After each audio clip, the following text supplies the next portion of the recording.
አባቴ እህቶቼ አይደለም እኮ ማሚ አትበይ። አንቺን ማንንም የጠራሽ የለም። አንተን ነው የጠየቅኩን መልስልኝ። ይኸውልሽ ያገኘኋት ምን ሆንሽ ብዬ ስጠይቃት እናትም አባትም እህትም ሆነ ወንድም የለኝም ስትለኝ ነይ በቃ እኛ ቤት ትንሽ ጊዜ ታርፊያለሽ ብዬ እዣት መጣሁ። ለዛ ነው እኔን አባዬ አንቺን እናቴ ደግሞ ልጆችን እህቶቼ እያለች የምጠራቸው። እንደዛ ነው። እባክሽ ተረጂኝ። ልብሷንም ባህሪዋንም ታስተካክላለች። ደረጂ እኛ ለልጆቻችን ካልተጠነቀቅን ማንም ቢሆን አያስብላቸው። ልክ ነሽ።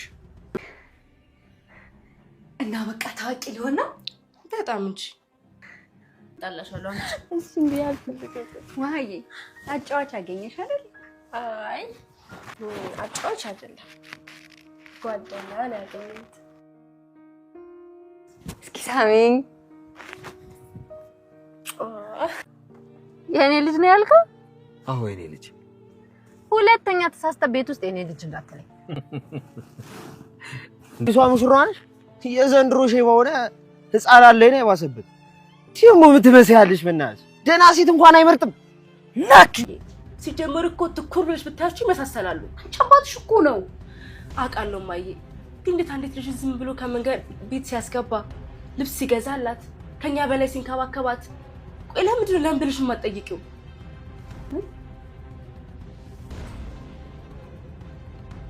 አትተሽን ልትሄጂ ነው ማለት ነው? አይ አሁን እንኳን ከዚህ ቤት መውጣት ትችያለሽ። ምን ነው ምን ተገኘ? አይ ናታን ትችያለሽ። አልወጣም። ሐሳብሽን ያስቀየረሽ አዲስ ነገር አለ እንዴ? ነው ወይስ የራስሽን ህይወት ለመጀመር ፈርተሽ? የሆነ ነገርማ ተመችቷል። አቢጌል ያለ ነገር አይደለም እንደዚህ ባህሪዋ የተቀያየረው። እኔ አላልኩም። ልታፋጂኝ ነው አይደል? እኔ እኮ አንድ ነገር ብቻ ነው የጠየቅኩ። እናቴ በህይወት አለች ወይስ የለችም? ይሄን ብቻ መልስልኝ። ይሄንንም ለመመለስ ጊዜ ያስፈልገኛል። እኔ አባትሽ ነኝ። የሚጠቅምና የሚጎዳሽን ነገሮች በሙሉ ጠንቅቄ ያውቃለሁ። ስለዚህ ታገሽ። ኧረ እባክህ ውጪ አባቴ፣ ቤት አሳዳጊ አልሰማም። እሺ ዋው ቡና ላይ ደረስን።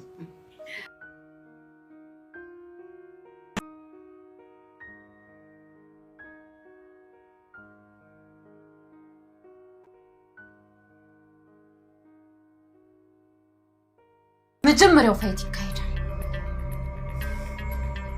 ዳጣ ገና ከቤተሰቦቿ ከመቀላቀሏ የናታንን ቀልብ መሳብ ችላለች ማለት ነው። ይህን ደግሞ አቢጊያን በጣም አበሳጭቷታል።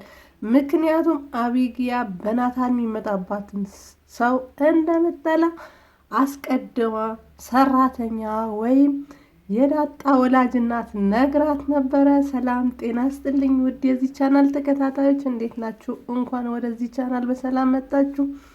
ዛሬ በዳጣ ድራማ ተመልሻለሁ ማለት ነው። ዳጣ እንግዲህ ከዚህ በፊት ቤተሰቦቿ የማታቅ ጎዳና ላይ ተጥላ የተገኘች ብዙ ችግር የተፈራረቀባት የተራበች የበረዳት እናም ደግሞ ብርዱን ለመቋቋም ብዙ ሱሶችን የለመደች ልጅ እንደሆነች እናውቃለን።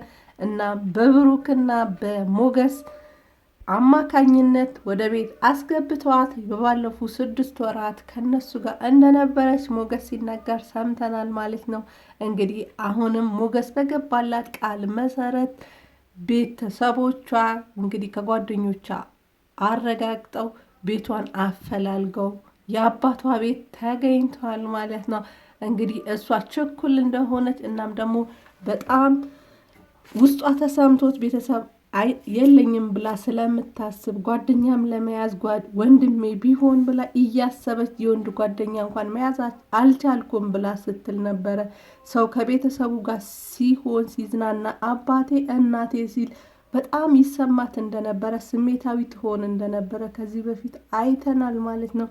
እንግዲህ ማናችሁ ምናምን ሲላት አባትየው ዘላ እንግዲህ አንተ አባቴ ነህ ከዚህ በፊት ከ18 ዓመት በፊት የጣልከኝ ልጅህ ነኝ ስትል አባትየውም ደንግጦ እያያት ያለ በሩን በርግዳ ገብታ ነበረ።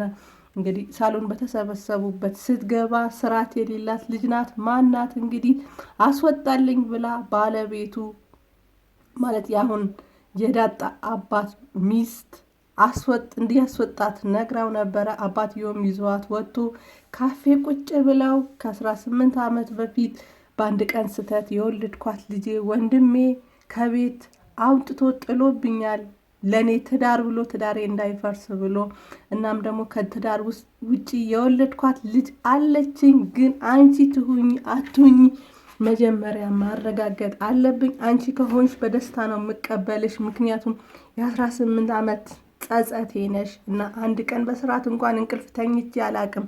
ሁሌም ነው ማስብሽ ብሎ እንግዲህ ስናየውም አባትየው ደህና ኑሮ ያለው ሰው ነው። ልጆቹን በስርዓት የሚያኖር የሚያሳድግ ነው።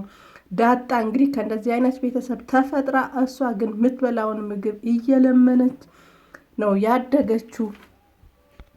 በዲኤንኤም ልጁ መሆኑን እስከሚያረጋግጥ ድረስ ምንም አይነት ነገር እንዳትናገር አባዬ ማለት እንዳትለው አስጠንቅቋት ነበረና እንግዲህ በባለፈው በክፍል 1 ልጆቹ ጋር እንዴት ሆንሽ ሲላት አባዬ ልጆቹ በጣም ጥሩ ናቸው፣ ውሃ በተለይ ምናምን ብላ እያወሩ እናትየው ሰምታም ልጄ አባቴ ስትሉ ሰማሁ እያለቻቸው ነበረ። ድራማው ያለቀው በዛሬው ክፍል እንግዲህ እናትየው መታ እኔ ሰው የተራብኩ ሰው ነኝ፣ እኔ ወላጅ የለኝም፣ ወላጆችም አላቅም፣ እንግዲህ እሱ ነው ከመንገድ ያመጣኝ፣ ለዛ ነው ሰው የተራብኩ ሰው ስለሆንኩ ነው አባዬ ያልኩት እና ልጆቹም እህቶችም ያልኩት ለዛ ነው። እሱም እያስጠነቀቀኝ ነበረ እንደሱ እንዳቲ አባቴ እህቶቼ እንዳቲ ብሎ እያለኝ ነበረ እና እንደዛ ስናወራ ነው የሰማሹ ብላ እንግዲህ ወሬውን አስቀይሳለች ማለት ነው።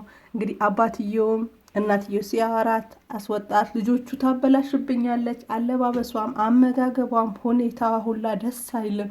እናም ደግሞ አስወጣልኝ፣ ልጆቼ ይበላሹብኛል፣ መጀመሪያ ለልጆቼ ነው መስጠት ያለብኝ ስትለው አይ ሁሉንም ነገር ታስተካክላለች፣ አበላሏም አለባበሷም ልብስ እገዛላታለሁ፣ እናም በሁሉም ነገር እንድትስተካከልም እንድታስተካክልም እነግራታለሁ ብሎ እናትየውን እንግዲህ አሳምኗት ልብስ ሊገዛላት ወጥተው ነበረ።